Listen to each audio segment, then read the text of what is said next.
Friends, आज के इस क्लास में हम लोग 9th क्लास का 5.1 एक्सरसाइज करेंगे। 5.1 आइए देखते हैं 5.1 में पहला सवाल क्या करा है। 1 नंबर करा है, निम्नलिखित कथनों में से कौन सा कथन सत्य है और कौन सा कथन असत्य है, अपने उत्तर के लिए कारण दीजिए। आपके पास 5 प्रश्न दिए गए हैं। अब 5 प्रश्न में आपको बताना है कि इसमें कौन सा सत्य है और कौन सा असत्य है। ये देखिए, पहला लिखा हुआ है कि एक बिंदु से केवल एक ही रेखा खींची जा सकती है। अब आप बताइएगा सर कि ये एक बिंदु है, हमने लिया, और एक बिंदु से कितनी रेखा खींची जा सकती है। एक सीधा ऐसा रेखा खींचे, फिर ऐसा खींचे, फिर ऐसा खींचे, फिर ऐसा खींचे, तो एक बिंदु से तो अनेक रेखा खींचे। लेकिन आपका क्वेश्चन कह रहा है कि एक बिंदु से केवल एक ही रेखा खींची जा सकती है। तो ये सही कह रहा है कि गलत कह रहा है? 100% आपका उत्तर सही है। गलत कह रहा है, करेक्ट नहीं कह रहा? ये आपका गलत कह रहा है, मतलब असत्य बात कर रहा है, असत्य कह रहा है। इसको हम लिख देंगे असत्य। चलिए दूसरा बात, दो भिन्न बिंदुओं से होकर जाने वाली असंख्य रेखा है। अब समझिएगा, दो बिंदु ले लीजिए आप, एक बिंदु यहां ले लीजिए और एक बिंदु यहां ले लीजिए। अब इस दोनों को जब जाएगी तो एक ही रेखा जाएगी ना। कह रहा है कि दो भिन्न बिंदुओं से होकर जाने वाली असंख्य रेखा है। असंख्य मतलब ढेर सारी रेखा है। सही या गलत है? बिल्कुल गलत है। नहीं, एक ही रेखा जा सकती है। कहीं भी अगर दो बिंदु है तो एक ही रेखा जाएगी। एक बिंदु है तो असंख्य रेखा जाएगी, दो बिंदु है तो एक रेखा जाएगी। हमेशा कभी भी कहीं भी इसको याद रखिएगा। तो ये भी बात क्या कर रहा है भैया? असत्य कह रहा है। चलिए अगला बात, एक शांत रेखा दोनों ओर अनिश्चित रूप से बढ़ाई जा सकती है। तो ये सत्य बात है। यदि हम ये शांत रेखा खींचे तो हम इसको इधर भी बढ़ा सकते हैं और इधर भी बढ़ा सकते हैं, कोई इशू नहीं है सर। तो ये जो बात कर रहा है ये सत्य बात कर रहा है, ये सत्य बात कर रहा है। चलिए अगला बात, यदि दो वृत्त बराबर है, दो वृत्त दिया हुआ है और दोनों क्या है? बराबर है, तो त्रिज्या भी बराबर होती है। तो श्योर बात कर रहा है सर, सही बात कर रहा है। समझिएगा, एक वृत्त हम आपको बना के दिखाते हैं। यही न है राजा वृत्त, और ये एगो वृत्त है। अब त्रिज्या क्या होता है? केंद्र से परिधि तक के बीच की दूरी को क्या कहते हैं? त्रिज्या कहते हैं। ये यदि आपका 5 मीटर का है और ये भी 5 मीटर का है, तभी ना दोनों वृत्त बराबर होगा। और जब दो वृत्त बराबर होंगे तो उसकी त्रिज्या बराबर होंगे। कोई दिक्कत नहीं सर। आइए, ये भी सत्य है तो यहां लिख देंगे सत्य है, तो सत्य हो गया। अगला बात, आकृति 5.9, ये तीन जो आपको आकृति दिख रही है इसी के बारे में कह रहा है। ए बी बराबर पी क्यू, ई जितना बड़ा है उतना बड़ा ही ये भी है। पी क्यू बराबर एक्स वाई, ई जितना बड़ा है उतना ही बड़ा ये है। तो आप बताइए कि ए बी बराबर एक्स वाई होगा। तो समझो बात, अगर हम 3 दोस्त हैं, एक हम और एक आप और एक आपका दोस्त, फ्रेंड्स नहीं, ये 3 दोस्त हैं। अगर हमारे पास 10 रुपए है और आपके भी पास 10 रुपए है और हम आपसे कह रहे हैं कि हमारे पास जितना रुपया है, हमारे पास जितना रुपया है उतना रुपया आपके फ्रेंड के भी पास है, तो दोनों बराबर है कि नहीं है? बिल्कुल बराबर है। नहीं, 10 रुपया हमारे पास, 10 रुपया आपके पास, और आपको जितना है उतना ही आपके दोस्त के पास है, तो वो मेरे बराबर होगा कि नहीं होगा? तो ये भी बात सत्य है। तो ये भी हो गया आपका सत्य। क्या आई होप यू कि आप सीख गए होंगे। आइए क्वेश्चन नंबर 2 कह रहा है, परिभाषित करने के लिए 5 को बात दिया हुआ है, ये पांचों को परिभाषित करना है। परिभाषित का मतलब आपको डिफिनेशन लिखना है। आइए इसका डिफिनेशन समझते हैं। पहला कह रहा है समांतर रेखाएं। तो समांतर रेखा किसको कहते हैं? तो वैसी दो रेखाएं जो आपस में कभी नहीं कटती है। फिर से सुनिएगा, वैसी दो रेखाएं जो आपस में कभी नहीं कटती है उसे समांतर रेखा कहते हैं। समझ में आ गया होगा। इसी चीज को हम लिख रहे हैं। वैसी दो रेखाएं जो एक दूसरे को कभी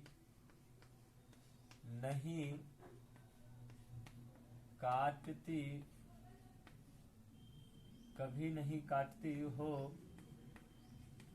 उसे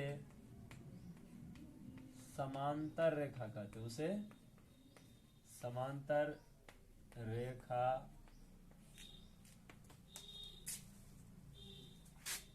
कहते हैं। तो समांतर का मतलब आपने क्या समझा? वैसी दो रेखा होगी जो आपस में एक दूसरे को कभी प्रतिच्छेदित नहीं करेगी, कभी काटेगी नहीं, तो उसे क्या कहेंगे? समांतर रेखा कहेंगे। आई होप यू कि आप समझ गए होंगे। देखिए, आप सिर्फ सुनिए और अपने से लिखने का प्रयास कीजिए। आइए इसको लिख लीजिए। आइए दूसरा कर लंब रेखा। तो लंब रेखा किसको कहते हैं? जब कोई रेखा है उस पर अन्य कोई रेखा आकर इस प्रकार मिलती है कि 90 डिग्री का कोण बनाती है। कितने डिग्री का? 90 मतलब समकोण बनाती है, तो उसे क्या कहते हैं? लंब रेखा कहते हैं। क्या कहते हैं? लंब रेखा। तो आप लिखिएगा, जब कोई रेखा पर अन्य कोई रेखा इस प्रकार काटती है कि इस प्रकार काटती है कि मिलन बिंदु 90 डिग्री का हो।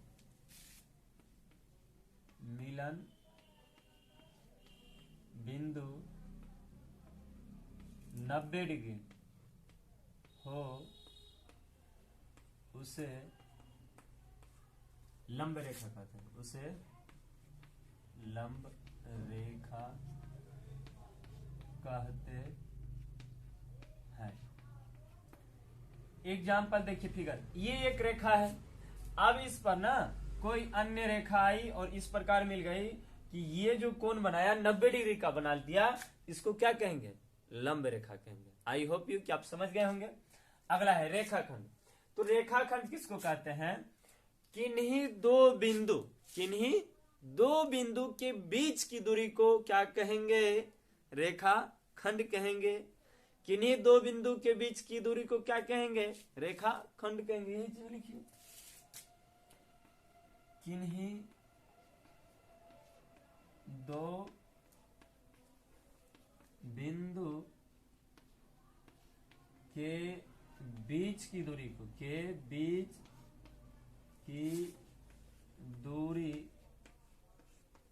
को रेखाखंड कहते हैं। रेखाखंड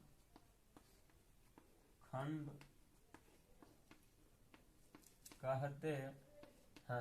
अब समझिएगा, किन्हीं दो बिंदु का मतलब क्या हुआ? एक बिंदु ए के ले लिए, एक बिंदु ई ले लिए। अब इसके बीच की दूरी को क्या कहेंगे? ये जो रेखा बना इसको क्या कहेंगे? रेखाखंड कहेंगे। इसका नाम लिख दीजिए ए बिंदु, इसका नाम रख दीजिए बी बिंदु। अगला बात, वृत्त की त्रिज्या। तो वृत्त की त्रिज्या किसको कहते हैं? ये एक वृत्त हमने बना लिया, यहां पर केंद्र है। अब केंद्र से परिधि के बीच की दूरी को क्या कहेंगे? त्रिज्या कहेंगे। केंद्र से परिधि के बीच की दूरी को क्या कहेंगे? त्रिज्या। वृत्त की त्रिज्या लिख दीजिए, केंद्र से परिधि के बीच की दूरी को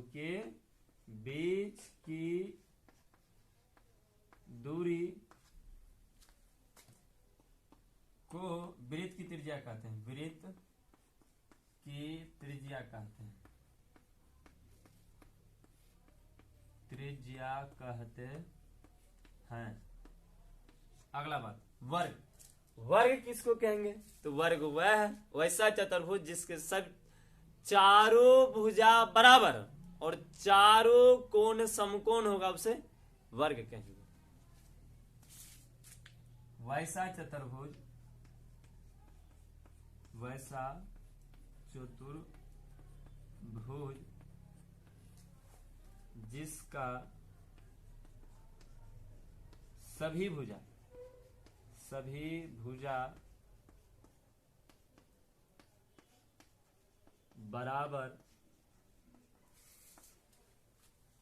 बराबर तथा सभी कोण समकोण हो, तथा सभी कोण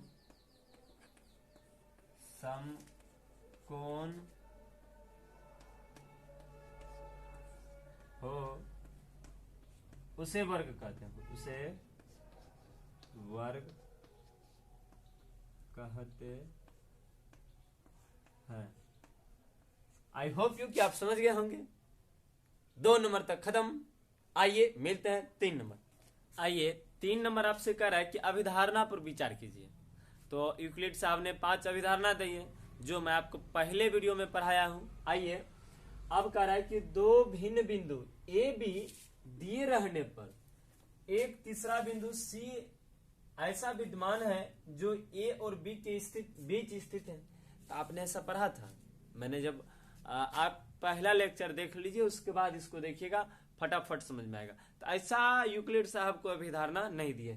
तो ये दोनों बात जो लिखे हुए हैं ऐसा कोई अभिधारणा नहीं दिए हैं। दूसरा कह रहा है कि यहाँ कम से कम ऐसे 3 बिंदु विद्यमान है कि वे एक ही रेखा पर स्थित है। ऐसा भी बात उन्होंने नहीं कहा था। अगला बात क्या कहता है, क्या इन अभिधारणाओं में कोई अपरिभाषित शब्द है? अब देखिए मैंने आपको एक बात बताया था कि जैसे ही आपको कहना कि यदि हाँ, तो इसका मतलब होता है कि उत्तर हाँ में ही होगा। यदि आपसे कह रहा है यदि नहीं, तो इसका उत्तर हमेशा नहीं में ही होगा। इसी तरह कह रहा है कि अपरिभाषित शब्द हैं, तो बिल्कुल ये अपरिभाषित है, ऐसा कोई परिभाषा उन्होंने नहीं दिए थे। क्या ये अभिधारणाएं अविरोधी हैं? तो बिल्कुल अविरोधी हैं। क्या ये यूक्लिड की अभिधारणाओं से प्राप्त होती है? तो नहीं प्राप्त होती है। स्पष्ट कीजिए। तो 5 अभिधारणाएं पढ़ाए थे, 5 आप पढ़ लीजिए, उसके बाद लिख दीजिए कि ऐसा कोई बात नहीं, उन्होंने नहीं कहा था। आपको 5 अभिधारणा पढ़ाए हैं ना पिछले वीडियो में, लेक्चर नंबर 1 देख लीजिए, डिस्क्रिप्शन में लिंक दिया हुआ है वहां से।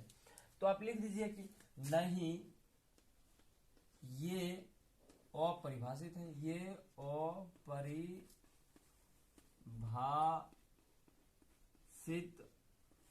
है। बिल्कुल अपनी भाषा में काम करना है, मैथ रटने का चीज नहीं है, वो एक कॉन्सेप्ट से समझिए। 5 अभिधारणाएं दिए थे, 5 में ऐसी कोई बात ही ना की, तो यही ना होगा आंसर मेरा कि नहीं, ऐसा कोई बात उन्होंने नहीं कहा था। आई होप यू कि आप समझ गए। आइए आपसे 4 नंबर क्या कह रहा है, यदि 2 बिंदुओं ए और बी के बीच सी बिंदु सी ऐसा स्थित है कि ए बी बराबर बी सी, यानी कि एक आपका रेखा दिया हुआ है ए और बी, ये 2 रेखा दिया हुआ है, बीच में एक सी बिंदु आपको दिया हुआ है। नहीं, 2 बिंदु ए और बी, तो ए और बी 2 बिंदु का रेखा खींच दिए, के बीच एक बिंदु सी ऐसा स्थित है, सी खींच दिए, ऐसा स्थित है कि ए बी बराबर बी सी। अब जितना बड़ा ये है ए बी बराबर बी सी, ये कैसे हो गया?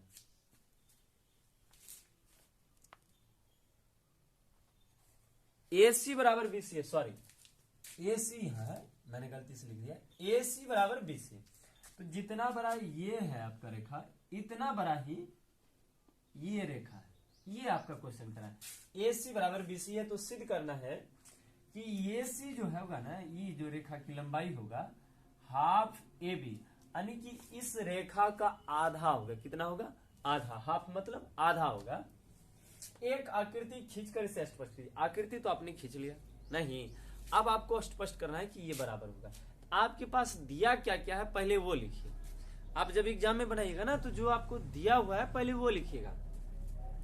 लिखिएगा दिया है क्या क्या दे रखा है भैया कि ए और बी दो रेखा है, एक रेखा है ए बी, ए और बी एक रेखा है। अब बीच में सी स्थित है तो लिख सकते हैं कि जिसका मध्य बिंदु सी है, जिसका मध्य बिंदु सी है। चलिए ये दो लाइन तो आप लिख लीजिए। इसके बाद और दिया हुआ है, क्या दिया हुआ है कि ए सी बराबर बी, इसका मध्य बिंदु सी है, जिसका मध्य बिंदु सी है।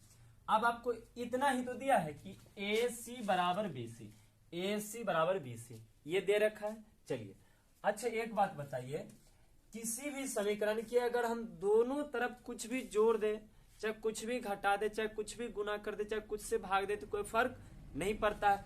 हम क्या करेंगे कि दोनों तरफ ए सी जोड़ देंगे। यहां लिखेंगे कि दोनों तरफ ए सी जोड़ने पर